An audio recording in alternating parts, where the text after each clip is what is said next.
নমস্কার, CNN 24 সংবাদে আমি নীলাঞ্জন আপনাদের স্বাগত জানাচ্ছি। প্রথমে এই সংবাদ শিরোনাম।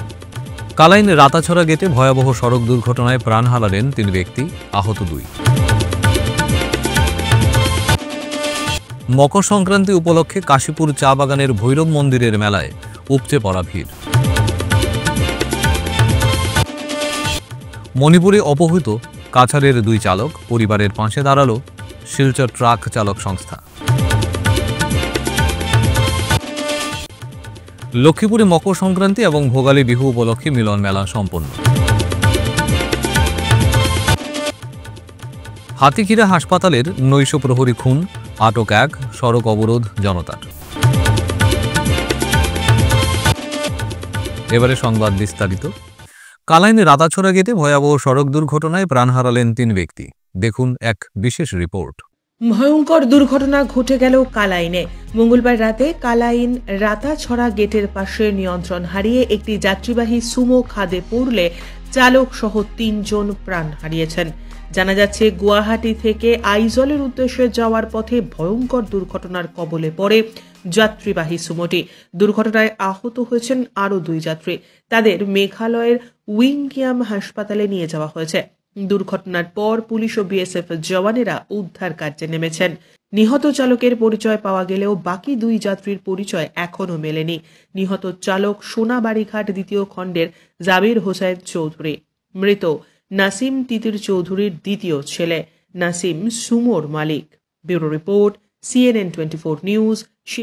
প্রতি বছরের ন্যায় এবছরও মকর সংক্রান্তির দিনে বিশাল মেলার আয়োজন কাশীপুর চা বাগান 7 নম্বর ভৈরব মন্দির প্রাঙ্গণে।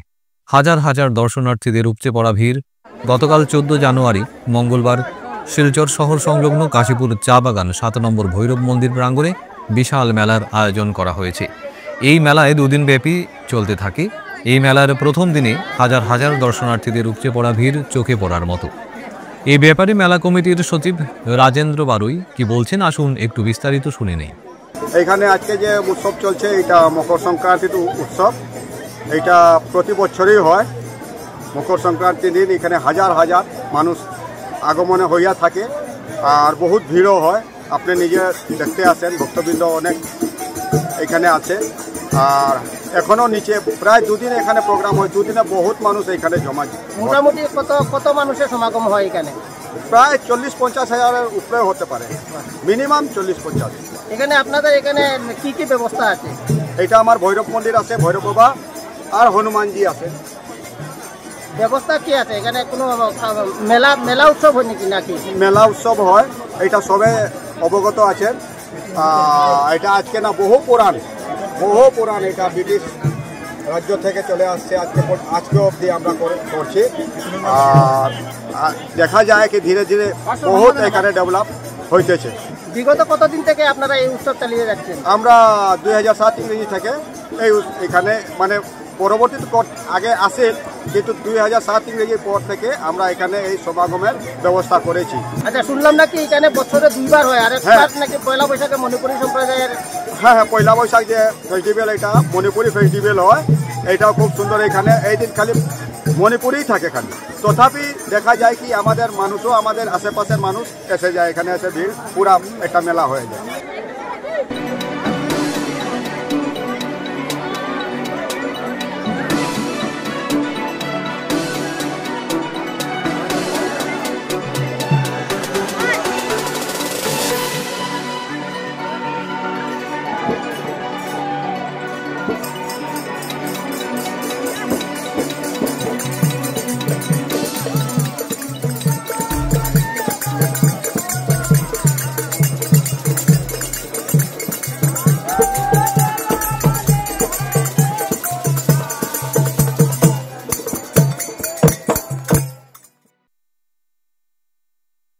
জান্ডু কনস্ট্রাকশন কার্যালয় ঘেরাও চালক সংস্থার।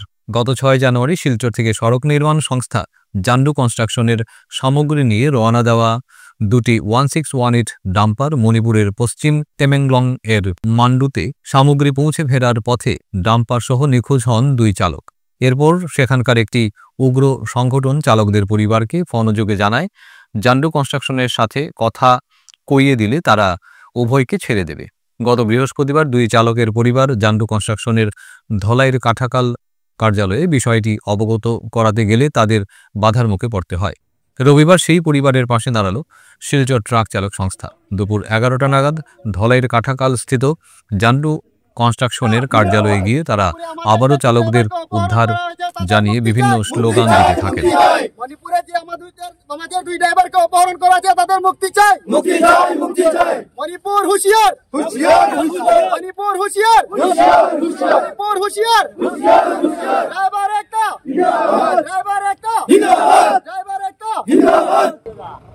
লগে কথা হইব না, কোম্পানির লগে কথা হইব না। অত সময় আমরা কোম্পানি বন্ধ করিয়া রাখতে বাধ্য আছি। তত সময় আমরা ফয়সালা পাইতাম না, আমরা মানুষ হাতে পাইতাম না, আমরা ইন্টারনেট যাইতাম না। 7 দিন হয়েছে, কোনো খোঁজ খবর নাই। নাম কি তাদের? রিজুল হক লস্কর। এই খবর পেয়ে ধলাই থানার সিআই জনপান বে সদল বলে পৌঁছে সেখানে চালক পরিবার ও চালক সংস্থার সাথে কথা বলেন। এখানে আমার মুখ্য উদ্দেশ্য হইল যে বিগত 5 তারিখ জানুয়ারি 5 তারিখ এই জন্ডু কোম্পানি থেকে আমাদের দুইজন ড্রাইভার মণিপুরের তামেলং জেলায় আবেন নামে এক জায়গায় এখান থেকে ট্রান্সপোর্ট থেকে মাল নিয়ে সিমেন্ট নিয়ে গিয়েছিলেন। রাস্তার কন্ট্রাকশনার সিমেন্ট নিয়ে গিয়েছিলেন এই কোম্পানি থেকে। আউট হয়ে বের হয়েছে 6 তারিখ যখন ওরা মাল খালি করিয়া আসার সময় 0 পয়েন্ট বলে কাইফুন্দাই বলে একটা জায়গা আছে তামেলং জেলায়, এনে 37 থেকে মানে এটা লেফট সাইডে রাস্তাটা ঢুকছে। এখান থেকে 5 কিলোমিটার আগে ওদের গাড়িটা কিছু দুষ্কৃতীরা যা ওরা বলেছে যে আমরা আন্ডারগ্রাউন্ড পার্টি এনএসসিয়ান কে বলে ওরা নাম প্রকাশ করেছে ওরা, যে আমরা এনএসসিয়ান কে পার্টি। হ্যাঁ, তোমাদের যে জন্ডু কোম্পানি, এই কোম্পানিতে আমাদের একটা ডিমান্ড আছে। সেই ডিমান্ডটা না পাওয়ার জন্য, ডিমান্ডটা না পাওয়ায় ওদের কি ডিমান্ড কিন্তু পয়সা করি নাকি এটা কিন্তু ক্লিয়ারলি বলছে না। তোমাদের কোম্পানির সাথে আমাদের কিছু ডিমান্ড আছে কোম্পানির কাছে, সেই ডিমান্ডটা না পাওয়ার জন্য, না পাওয়ার কারণে তোমাদের গাড়ি দুইটা আমরা আটকে রেখেছি এবং তোমরা দুইজন ড্রাইভারকে আটকে রেখেছি। যখন পাওয়া যাচ্ছে না তখন আমরা ট্রান্সপোর্টের কাছে এই পরিবারের লোক আসলো, সবাই আসা বলে বললো যে আমাদের মানুষগুলো তো এখনো পাওয়া যায় না, তুমি কি করছো?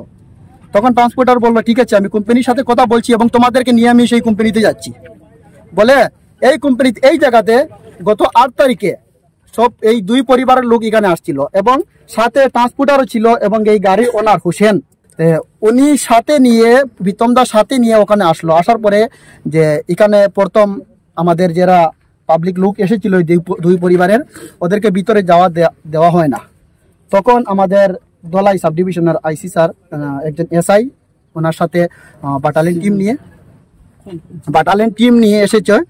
আসার পরে উনি ওদের সাথে কথা বলে ভিতরে গিয়ে কথাবার্তা হয়েছিল। তখন কোম্পানির লোক যারা ছিল, অথরিটি যারা, তখন তারা বলেছিল ঠিক আছে আমাদেরকে 2 দিন সময় দাও, 2 দিনের ভিতরে আমরা তোমাদের মানুষ বের করে দেবো, কি করা যায় তোমাদের সাথে পরামর্শ নেব। আমাদের ডিমান্ড হলো আপনার মাধ্যমে সেইটাই আমরা বলতে চাই, আমাদের ডিমান্ড হলো যে সেই কোম্পানির কাছে এবং আমাদের মাননীয় মুখ্যমন্ত্রী সাহেবের কাছে, হ্যাঁ, এবং মণিপুরের মুখ্যমন্ত্রী সাহেবের কাছে যে আমাদের যে 2 ড্রাইভারকে অপহরণ করা হয়েছে ও 2 ড্রাইভারকে ছেড়ে দেওয়ার জন্য কোম্পানি ওদের সাথে কি ডিসকাস আছে পার্টির সাথে আন্ডারগ্রাউন্ডের সাথে ওরা নিজে ফয়সলা করতে দাও, আমাদের যে 2 জন ড্রাইভারকে অপহরণ করা হয়েছে ওদেরকে ছাড়ার জন্য। সেই কারণে সেই কোম্পানিতে, খাস করে সেই কোম্পানিতে আসছি আমরা, যে কারণ এই কোম্পানি থেকে মালটা নিয়ে গিয়েছে গাড়িটা। যদি ছাড়া না হয় তাহলে আমরা গণতান্ত্রিক পদ্ধতি নিয়ে আমরা কি করা যায়, কি আন্দোলন করা যায়, আমরা নেক্সট স্টেপ নেব। মুখ্যমন্ত্রী ডক্টর হিমন্ত বিশ্ব শর্মাজির নির্দেশে আজ লক্ষ্মীপুর বিধানসভায় ভারতীয় জনতা পার্টি কর্তৃক আয়োজিত মকর সংক্রান্তি এবং ভোগালী মিলন মেলা অনুষ্ঠিত হয়। এই অনুষ্ঠানে উপস্থিত ছিলেন রাজ্যের খাদ্য ও অসামরিক সরবরাহ বিভাগ, খনি ও খনিজ মন্ত্রী কৌশিক রায়, নবনির্বাচিত বিজেপি কাছাড় জেলা সভাপতি রূপম সাহা সহ অন্যান্যরা। হাতিখিরা হাসপাতালের নৈশ প্রহরী খুন, আটক 1। পাথারকান্দিতে খুনের ঘটনায় উত্তাল হয়ে ওঠে পরিস্থিতি। পাথারকান্দি বিধানসভা কেন্দ্রের বাজারিছড়া থানা অধীন লোয়ারপোয়া হাতিখিরা কমিউনিটি হেলথ সেন্টারে ঘটেছে এই লোমহর্ষক খুনের ঘটনাটি। মঙ্গলবার রাত আনুমানিক 8:45 নাগাদ কমিউনিটি হেলথ সেন্টারের অস্থায়ী নৈশ প্রহরী প্রসঞ্জিৎ আকুড়ার রক্তমাখা দেহ হাসপাতালের গেটের সামনে পড়ে থাকতে দেখে স্থানীয়রা পুলিশে খবর দেন। ঘটনার খবর পেয়ে রাতেই পাথারকান্দির সার্কেল অফিসার বলিন বাবা বলারি এসে উপস্থিত হন। সার্কেল অফিসার জানান যুবককে খুন করা হয়েছে বলে প্রাথমিক তদন্তে অনুমান করা হচ্ছে। মুখ্যমন্ত্রী ডক্টর হিমন্ত বিশ্ব শর্মা নেতৃত্বাধীন রাজ্য সরকারের বরাক উপত্যকা উন্নয়ন বিভাগের সচিব হিসেবে আদিল খানকে নিযুক্ত দেওয়া হয়েছে। অতি সম্প্রতি বরাক উপত্যকা উন্নয়ন বিভাগ গঠন করা হয়েছে এবং এই বিভাগের মন্ত্রী হিসেবে কৌশিক রায়কে দায়িত্ব দেওয়া হয়েছে। ফিরছি একটা বিরতির পর, আপনারা সবাই সঙ্গে থাকুন। Grace well hospital, Meherpur, Silchar. এখানে আপনারা পাবেন ডায়ালিসিস, এন্ডোস্কোপি, সোনোগ্রাফি, ইকোকার্ডিওগ্রাফি, এক্স-রের মতো বিশেষ সুবিধে। উন্নত মানের ডাক্তারি পরিষেবার পাশাপাশি পাবেন আইসিইউ, এনআইসিইউ, ইনডোর, আউটডোর এবং যে কোনো রকম সার্জারি অত্যন্ত সুলভ মূল্যে এবং অত্যাধুনিক মানের। গ্রেস ওয়েল হসপিটাল বিভিন্ন ধরনের চিকিৎসা পরিষেবার পাশাপাশি এখানে আপনারা পাবেন বন্ধ্যাত্ব কাটিয়ে মাতৃত্ব এবং পিতৃত্বের আশ্বাস। আপনার সুস্থ জীবনের লক্ষ্যে সর্বদা কাজ করে চলেছে গ্রেস ওয়েল হসপিটালের সদস্যবৃন্দ। ঠিকানা grace well hospital, Meherpur, Silchar 788015। আপনার সুস্থ এবং মঙ্গলময় জীবন কামনা করি আমরা। Grace well hospital. ফিরে এলাম বিরতির পর। হাইলাকান্দি জেলার জানকি বাজারের ছেলে সিদ্ধার্থ সিনহা নামের প্রতিভাবান পরিচালক এই প্রথমবারের মতো আঞ্চলিক ভাষায় মামুনের চিঠি নামের একটি প্রেম কাহিনী ভিত্তিক একটি চলচ্চিত্র তৈরি করেছেন। দেখুন এক বিশেষ রিপোর্ট। হাইলাকান্দি জেলার জানকী বাজারের ছেলে সিদ্ধার্থ সিনহা নামের প্রতিভাবান পরিচালক তথা অভিনেতা সিদ্ধার্থ সিনহা এই প্রথমবারের মতো আঞ্চলিক ভাষায় মামুনের চিঠি নামের একটি প্রেম কাহিনী ভিত্তিক চলচ্চিত্র তৈরি করেছেন। সিনেমাটির পরিচালক তথা অভিনেতা সিদ্ধার্থ সিনহা জানান, এর শুটিং বাংলাদেশ, কলকাতা, ত্রিপুরা, মেঘালয় সহ হাইলাকান্দির জানকী বাজারের ক্লাইম্যাক্স সিনগুলোর শুটিংগুলো করা হবে। তিনি আরও জানান, এই প্রথমবারের মতো জানকী বাজারের বাসীরা সিনেমার শুটিং কিভাবে হয় সেটি সামনে থেকে প্রত্যক্ষ করতে পারবেন। সিদ্ধার্থ সিনহা বিগত কয়েক বছর থেকে অসমীয়া চলচ্চিত্র এবং মুম্বাইয়ে, বলিউডে বেশ কয়েকটি চলচ্চিত্রে ছোট রোলের অভিনয় করেছেন বলে জানা যায় এবং সেই অভিজ্ঞতার সুবাদ থেকেই তিনি বরাক উপত্যকার আঞ্চলিক ভাষায় মামুনির চিঠি নামে চলচ্চিত্র তৈরি করতে পেরেছেন। সিনেমাটির মধ্যে এই অঞ্চলের শিল্পীরাও অভিনয় করেছেন এবং বাংলাদেশের গায়িকা তোশিবা বেগম, লাভলি সিনহা, শোভন দালাপতি, এন.আর. নয়ন প্রমুখেরা গান গেয়েছেন। তাই তিনি এই অঞ্চলের আঞ্চলিক ভাষা প্রেমিক সবাইকে সিনেমাটি অল্প দিনের মধ্যে সিদ্ধার্থ সিনহা ইউটিউব চ্যানেলে দেখার অনুরোধ জানান পরিচালক তথা অভিনেতা Siddharth Sinha. Bureau report, CNN 24 news, Silchar. নমস্কার, আমি সিদ্ধার্থ। অ্যাকচুয়ালি আমি একটা ফিল্ম করেছি মামুনের চিঠি। মামুনের চিঠি একটা লাভ স্টোরি, আর বরাকভ্যালির প্রথম বেঙ্গলি ফিচার ফিল্ম। আমি আগে অনেক কাজ করেছি, আসামিজ ফিল্ম ইন্ডাস্ট্রিতে কাজ করেছি আর হিন্দিতেও কাজ করেছি। আর প্রথমবারের এক্সপিরিয়েন্স খুব ভালো লাগতেছে। আমার সাথে যেগুলো শিল্পী আছে ওরা ভালোই কাজ করতেছে। For example, she is also a character, N actress in our film. So বর্তমানে লিড অ্যাক্ট্রেস আমার সাথে নেই, কিন্তু এরা যে শিলচরের অনেক ভালো কাজ করতেছে আর দে আর রিয়েলি গুড। আর বর্তমানে আমরা দাঁড়িয়েছি জানকী বাজারে, হাইলাকান্দি জানকী বাজারে। আমার জানকী বাজারেই আমার বাড়ি। আর এখন আমাদের ফিল্মের ক্লাইম্যাক্স সিনের শুটিং রয়ে গেছে। 6 দিনের শিডিউল থাকবে। 3 দিন জানকী বাজারে শুটিং হবে আর বাকি 3 দিন ত্রিপুরা। সম্পূর্ণ সব মিলিয়ে আমরা বাংলাদেশে শুটিং করেছি, ইন্ডিয়াতে শুটিং করেছি, গুয়াহাটিতে শুটিং করেছি, ত্রিপুরাতে শুটিং করেছি, মানে এরপরে জানকী বাজারে শুটিং হবে recently. So we are really happy. আর আমার গ্রামের লোক অনেক আশাবাদী, আর প্রথমবারের মতন শুটিং দেখবে গ্রামের যারা আছে জানকী বাজারে, তারা অনেক excited. So we are really hopeful ভালো একটা ফিল্ম আমরা বানাইতে সক্ষম হইব। আর সবাইকে অনুরোধ যে আমার টিজার, আমাদের মামুনের টিজার রিলিজ হয়ে গেছে অলরেডি, না হয়ে গেছে অলরেডি, আজকেই আপনারা দেখবেন Siddharth Sinha entertainment YouTube channel. অস্থিরতা বিরাজ করছে যেন চারিদিকে, শান্তি কামনা করছেন বহুজনেরা। তাই বিশ্ব শান্তি কামনায় যজ্ঞানুষ্ঠান আয়োজন। আজ 1 মাঘের শুভ সন্ধিক্ষণে শ্রীভূমি জেলার বদরপুরস্থিত জংলা কালীবাড়ি মন্দির প্রাঙ্গণে আয়োজন হয় যজ্ঞানুষ্ঠান পর্ব কার্যক্রম। সকাল থেকে মাঙ্গলিক কার্যক্রম আয়োজন হওয়ার পর শুরু হয় যজ্ঞানুষ্ঠান পর্ব। ভক্তদের আকর্ষিত করতে উৎসব কমিটি মেলার আয়োজন করেন। দূর দূরান্ত থেকে সাধু সন্ন্যাসীরা সামিল হন, যা সবার দৃষ্টি আকর্ষণ করে।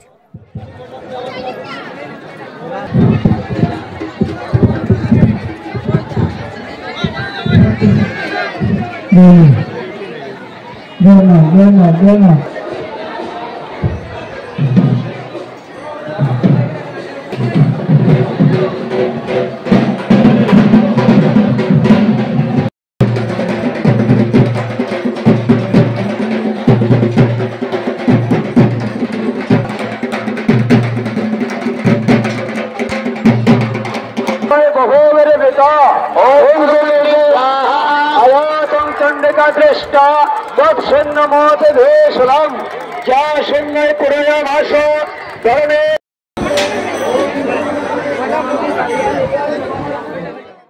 ইয়াবা ট্যাবলেট সহ 3 ব্যক্তিকে আটক করল সোনাই পুলিশ। দেখুন এক বিশেষ রিপোর্ট। ইয়াবা ট্যাবলেট সহ 3 ব্যক্তিকে আটক করল সোনাই পুলিশ। মঙ্গলবার রাঙ্গিরঘাট দ্বিতীয় খণ্ডে অভিযান চালিয়ে 9000 ইয়াবা ট্যাবলেট উদ্ধার করেছে পুলিশ।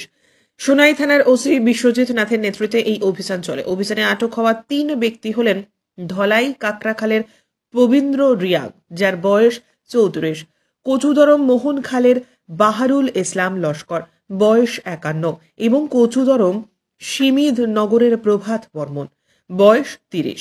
পুলিশ তাদের কাছ থেকে 9000 ইয়াবা ট্যাবলেট উদ্ধার করেছে। এছাড়াও 3টি মোবাইল হ্যান্ডসেট, একটি বাইক এবং একটি স্কুটি বাজেয়াপ্ত করা হয়েছে। শেষে 3 জনকে গ্রেপ্তার করে জিজ্ঞাসাবাদ চালাচ্ছে পুলিশ। Bureau report, CNN 24 news. কাবুগঞ্জের পাকুইপাড়ের ভারতমালার আওতায় পড়া জমি নিয়ে ব্যাপক দুর্নীতির অভিযোগ স্থানীয় জনগণের। দেখুন এক রিপোর্ট। ভারত সরকারের সর্ববৃহৎ যোগাযোগ ব্যবস্থাকে উন্নত করার লক্ষ্যে সর্ববৃহৎ প্রকল্পটির নাম হল ভারতমালা প্রকল্প। এই ভারতমালা প্রকল্পের অধীনে পড়া সোনাই সার্কেল অধীনে থাকা কাবুগঞ্জের পাকুইপাড়ের নরসিংপুর এলাকায় বেশ কিছু সংখ্যক জনগণের বৃহৎ মাপের জমি ভারতমালা সড়ক নির্মাণের আওতায় পড়েছে। কিন্তু বিভাগীয় কর্তৃপক্ষের দুর্নীতির কারণে স্থানীয় জনগণের ঘরবাড়ি সহ কৃষি জমির নিয়ে নেওয়ার পরেও সেই জমির সঠিক মাপজোক করেননি বিভাগীয় আধিকারিক সহ পাটোয়ারিরা। এমনটাই অভিযোগ স্থানীয় ভুক্তভোগীদের। এটা ভারতমালায় যখন পাইছে আমরা দিয়া দিছি, কেন এই রাস্তাটা ওভার আমরারও সৌভাগ্য। কিন্তু এই আগের যে তারা জরিপ করছে, জরিপে তারা হেরাফেরি করছে, যেটা ন্যায্য আমরা জরিপে যতটুকু পাইতাম অতটুকু থেকে কম। আমার এইখানে অনুমানিক আমার 18 কাঠার মতো যাইতেছে, তারা ধরছে 12 কাঠা। এরপরে ধরো সাইটে দ্বিতীয় খণ্ডের রেট ধরছে তারা 1,72,000, আর আমরা তৃতীয় খণ্ডের রেটটা ধরাইছে মামলি 60,000। কিন্তু একই জমি, এইটাও 2 ফসলা, তারাটাও 2 ফসলা। এটা পাটরে পয়সা বুধহয় পয়সা পাইছে বুধে রেটটা ওদিকে বাড়াইয়া ধরছে, আর আমরা সাইটে রেটটা কম ধরছে। ওইটাই মানে আমরা এখন ন্যায্যটা চাই সরকারের কাছে। এইটাই আবেদন যে আমরা যেটা প্রাপ্য পাইতাম এবং রেটের ব্যাপারও আমরা উচিত রেটটা দিয়া দিত। এরপরে জমি যতটা গেছে অতটা আমরা সার্ভে করে আমরা রেটটা ক্লিয়ারেন্স দেয়। স্থানীয় জমির মালিকরা জানান, বিভাগীয় কর্তৃপক্ষরা সরজমিনের দলিল অনুসারে জমির মাপজোক করে আসলেও অন্য আরেকজনের নাম চলে আসে ভারতমালার রাস্তার কাগজপত্রে কিভাবে? তাছাড়া একই জমিতে বিভিন্ন জায়গায় বিভিন্নভাবে মাপজোক করে জমির দাম নির্ধারণ করছেন পাটোয়ারি দেবাশিস শর্মা এবং গীতা রানী দাস এবং LM ব্রাঞ্চের SK জয় সিং। ভারতমালার রাস্তাটা আমরা গেছে আমরা মানে পেশের খেতের জমিনে, এর জন্য আমি আবেদন করেছিলাম। কিন্তু আমাদের এখানে লর্ড পাটোয়ারি আর আমাদের শিলচরের LM ব্রাঞ্চের কানঙ্গ জয় সিং আমার মার নামের জায়গায় আরেকজন নাম বিপিন সিনহার নাম ঢুকিয়ে দিয়েছে। এর জন্য আমি বিগত 1 বছর আগে আমাদের ADC ম্যাডামের কাছে দরখাস্ত দিয়েছিলাম এই মানে ভুলটা রেকটিফাই করার জন্য। কিন্তু এটা 2023 সালে দিয়েছিলাম, কিন্তু এখন 2025 সাল হচ্ছে, মানে ঢুকে গেছে, কিন্তু এটার মানে এটার এগেইনস্টে কোনো অ্যাকশন নেওয়া হয়েছে না। তারা আরও জানান, বিভাগীয় কর্তৃপক্ষ কাবুগঞ্জ এলাকা এবং ভাগাবাজার এলাকায় জমি নির্ধারণ করার পর সঠিক পরিমাপের ক্ষয়ক্ষতির টাকা পেয়েছেন, কিন্তু কাবুগঞ্জ এলাকার লোকজন টাকা পাচ্ছেন না।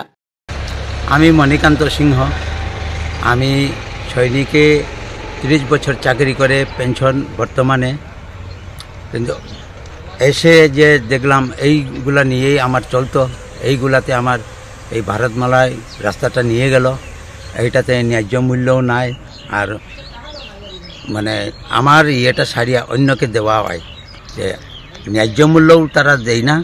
আমার নাম নীলকমল সিনহা, আর আমার বাবা তো মারা গেছে, আমার বাবার নাম হলো নীলমণি সিনহা। আমার এই যে ভারতমালা প্রকল্পে আর কি যে জমিগুলো গেছে এটা রিসার্ভে চাই আর কি। এটা তো আমরা 6 কাঠা কইছে, এখন 9 কাঠার উপরে যার কি আমার এটা মোটামুটি একটা মানে রিসার্ভ একটা চাইতে। স্থানীয় কয়েকজন প্রাক্তন সেনাকর্মীরা জানান, নিজের জীবনের ঝুঁকি নিয়ে দীর্ঘদিন দেশের সেবা করলেও চাকরি থেকে অবসর নিয়েছেন। আর অবসর নেওয়ার পর নিজের সারা জীবনের পুঁজি দিয়ে বাড়ি তৈরি করেছিলেন কিছুদিন সুখে শান্তিতে বসবাস করার জন্য। কিন্তু ভারতমালার রাস্তার কাজের জন্য ঘর বাড়ি ভেঙে দিয়ে সরকারের কাজে সাহায্য করছেন। বিভাগীয় আধিকারিকেরা ঘরের মাপঝোঁক নিয়ে গেলেও সরকারি নির্ধারিত মূল্য পেতে টালবাহানার শিকার হতে হচ্ছেন বলে অভিযোগ তুললেন তারা। এ বিষয়ে আসামের মুখ্যমন্ত্রী ডক্টর হেমন্ত বিশ্ব শর্মা সহ কাছাড়ের জেলা প্রশাসনের কাছে বিষয়টি নিয়ে উপযুক্ত তদন্তের মাধ্যমে জমিগুলোর পুনরায় সঠিক মাপঝোঁকের মাধ্যমে ভারতমালার আওতায় পড়া পাকই পাড়ের জমিগুলোর সমস্যা সমাধানে জোরালো অনুরোধ জানান মণিকান্ত সিনহা, অর্জুন সিনহা, নীলকমল সিনহা, প্রন্তুষ সিনহা, সঞ্চিতা সিনহা, নীলকান্ত সিনহা, ত্রিবেণী সিনহা প্রমুখেরা। Bureau report, CNN 24 news, Silchar. কাবুন্স বাজার পাকইপাড় থেকে কইতেছি। আমি 1985 সাংরিত আমি ফৌজিত চাকরি করিয়া 2005 রিটায়ার্ড হয়েছি, বুঝছেন। করিয়া সারিয়ায় এই যে আপনি দেখতেছেন যে এই যে বিল্ডিংটা কত কষ্ট করিয়া আমি যে বানাইছি, এটা আমি একমাত্র আমি জানি। এই যে জায়গাটা একদম আসলো না, এটা জায়গাটা সব পুরা খালি আসলো। যখন ঘর বানাইবার সময়ের মধ্যে পাথর বালু ওই রাস্তার মধ্যে থাকে, এখান থেকে ঠেলা লইয়া লিয়া সারিয়া কত কষ্ট করিয়া এইখানেও আনিয়া বালু পাথর দইয়া কীরকম বানাইছি, ঠিক আছে বলছে। এখন এই যে ভারতমালা যে রাস্তাটা আইয়া সারিয়া আমার ঘরটা পাইছে, ঠিক আছে, এটা আমি কোনো বাধা দিচ্ছি না, ঠিক আছে। কিন্তু আমার একটা অনুরোধ চাইতেছি যে এই যে ঘরটা যেটা বানাইছি, এইটা যে ন্যায্য মূল্যটা এটা এখন দিতেছে না, কিতা লাগে যেটা মূল্য এখন তারা দৌড়ে যারা জিতে দেয়, এইটা লইয়া যে জায়গাতে আমি ঘর বানাইমু, বর্তমানে যেটা যে জায়গাতে আমি ঘর বানাইমু ওই জায়গাটাত গাতা ওইটাও এখন বর্তমানে 20-22 ফুট। ওইখান থেকে যদি আমি ঘর বানাইতে গেলে পাইলিং ছাড়া হইতো না, বুঝছেন। আর এখন যদি এইটাতে বানাতে যায় যেটা নাকি তারা যে বাজেটটা যা পয়সা দিতে, এইটা লইয়া আমি এই গড়টা এইরকম গড় পর্যন্ত আমি বানাইতে পারতাম না। এই জন্য সরকারের কাছে আমার একটা অনুরোধ রইল, যাতে উপযুক্ত পয়সাটা দিলে যাতে গড় একটা বানাই যাতে শান্তি মানে থাকতে পারে। বর্তমান শুনলে কমসে কম বোঝা উচিত নাই। আর সময়ে আজকে কত মাস হইলে 4-5 মাস আগে আমি ডকুমেন্ট পুট আপ করছি, কোনো এটার কোনো আইব আইয়া সারিয়া ঠিক আছে, 3-4 দিন পরে আবার পেমেন্ট হইব। একবার ডিএম আইছিল, আইয়া সারিয়া কইছে বলে 24 ডিসেম্বরে তোমরা কবে লিখিত দিয়া গেছে বলে পেমেন্ট হইব, তাইব কইয়া সারি আমি এইদিকে ইয়ে করে, ঠিক আছে সরকারের কাজ চলতে, সেইটা তো আমি ইয়ে করা, এটা হেল্প করা আমাদের নারীগত হিসাবে করার আমার দায়িত্ব, এটা কই আমি রাস্তাটা দিছি। হ্যাঁ, কিন্তু কই 24 তারিখ গেল, 31 তারিখ গেল, যে বড় বড় অফিসার আইব আইয়া সারিয়া কইব বলে ঠিক আছে তুমি চিন্তা করবা না, ওই সব কিছু হইয়া যাইব। কইও বাস তার কর্তব্য হইলে কাজ করিয়া দিব, ফুল করিয়া দিব, বাস তা আমি নিজে বাস উঠতে থাকি। এর জন্য সরকারের কাছে আমার অনুরোধ যাতে ন্যায্য টাকাটা দিয়ে যাতে আমরা একটা ইয়ে করবো। তাই শিলচরের কীর্তনাশ্রয়ের উদ্যোগে পৌষ সংক্রান্তি উপলক্ষে গতকাল এক নগর সংকীর্তন বের হয়। শিলচরের কীর্তনাশ্রয়ের উদ্যোগে প্রতি বছরের মতো এবারও পৌষ সংক্রান্তি উপলক্ষে গতকাল নরসিংটোলার ময়দান থেকে সকাল 8টায় চৈতন্যদেবের প্রতিকৃতি নিয়ে এক নগর সংকীর্তন বের হয়। এই নগর সংকীর্তন শহরের প্রধান প্রধান সড়ক হয়ে আবার নরসিংটোলার ময়দানে ফিরে আসে। এখানে প্রচুর সংখ্যক পুরুষ এবং মহিলা ভক্তবৃন্দরা সামিল হয়েছিলেন। পরে এই ময়দানেই কীর্তনের বিভিন্ন ধরনের গান ভক্তবৃন্দরা নাচের মাধ্যমে পরিবেশন করেন। এরপর অনেকক্ষণ অনুষ্ঠান চলার পর হরির লুটের মাধ্যমে এই অনুষ্ঠানের সমাপ্তি ঘটে। এই নগর সংকীর্তনের বিষয়ে বক্তব্য রাখেন bureau report, CNN 24 news, Silchar. মকর সংক্রান্তির মাহাত্ম্য বলি যে কেন আমরা মকর সংক্রান্তির দিন কীর্তন বের করি। এই দিনে অর্থাৎ প্রায় 500 বছর আগে শ্রী চৈতন্য বিশ্বম্বর, যার নাম ছিল নিমাইতে ডাকনাম, উনি কেশব ভারতী ওনাকে দীক্ষা দেন, সন্ন্যাস সে দীক্ষিত হন উনি এই দিনে। এই জন্যই এই দিনটা বেছে নেওয়া হয়েছে কীর্তনের দিন। গোটাটা দিন কীর্তন করতে হয় এবং তা হয়। আমরা নগরবাসী, যা ভাস্কর বলল, সংস্কৃতি আমাদের যা পরম্পরাগত যা ঐতিহ্য রয়েছে এগুলো আমরা ভুলছি দিনের পর দিন। গ্রামগঞ্জে কিছুটা রয়েছে, কিন্তু পরিশীলিতভাবে এগুলো আসতে হবে, এগুলোকে নাগরিক করতে হবে। আমরা যথেষ্ট চেষ্টা করছি এবং কীর্তনাশ্রয় এই জন্যই গঠিত হয়েছে। আমরা আশা করব এবার যে আপনারা যে সাড়া দিয়েছেন বা প্রতি বছরই দেন, আগামীতে যেন গোটা শহরবাসী চলে আসে দলে দলে, এই আহ্বান আপনাদের প্রতি রইল। আর যারা আজকে এসেছিলেন, কীর্তন করলেন, আমরা সবাই আনন্দ করলাম। শ্রী গৌরাঙ্গকে নিয়ে আমরা ঘুরলাম, পথ পরিক্রমা করলাম, নগর সংকীর্তন করলাম। যে নগর সংকীর্তনের প্রতি বারবার উনি বলে গেছেন শ্রী চৈতন্য মহাপ্রভু, গৌরাঙ্গ মহাপ্রভু এই কথা বললেন যে কীর্তন করতে হবে সমবেতভাবে, বসে করা যেতে পারে, কিন্তু নগর সংকীর্তনের প্রাধান্যতা তিনি দিয়েছেন। কীর্তনাশ্রয়ের পক্ষ থেকে সবাইকে আজকে শুভ মকর সংক্রান্তির শুভেচ্ছা জানাচ্ছি। আমরা প্রতি বৎসরের মতো আমরা এবারও আমরা কীর্তনে বেরিয়েছিলাম কীর্তনাশ্রয়ের পক্ষ থেকে। আমরা অত্যন্ত আনন্দ পেয়েছি। এবার আরও একটু হয়েছে, কারণ শহরের অনেক মানুষ এখানে জড়ো হয়েছে, আপনারা দেখতে পারবেন অনেক কিছুই। তো অনেক মানুষ জড়ো হয়েছে, যাদেরকে আমরা আমন্ত্রণ জানিয়েছিলাম, এটা আমন্ত্রণের বিষয় নয়, তথাপিও আমরা হোয়াটসঅ্যাপ করেছিলাম, প্রত্যেকেই এখানে দলবদ্ধভাবে আমাদের পাশে দাঁড়িয়েছে। আর আমাদের পাশে দাঁড়ানো মানে শ্রী চৈতন্যের পাশে। আমাদের কৃষ্টি সংস্কৃতি রক্ষার্থে আমাদের এই লড়াই চলবে, থাকবে, এবং আশা করি যারা এসছেন তাদের কাছে আমি অন্তঃস্থল থেকে ধন্যবাদ জানাচ্ছি, কারণ আমাদের কৃষ্টি সংস্কৃতি লড়াইয়ের জন্য সবাই যেভাবে এগিয়ে এসছেন, আগামীতে আপনাদের পাশে পাবো, এটা আমাদের দৃঢ় বিশ্বাস। আজকের মতো সংবাদ এ পর্যন্তই। নমস্কার।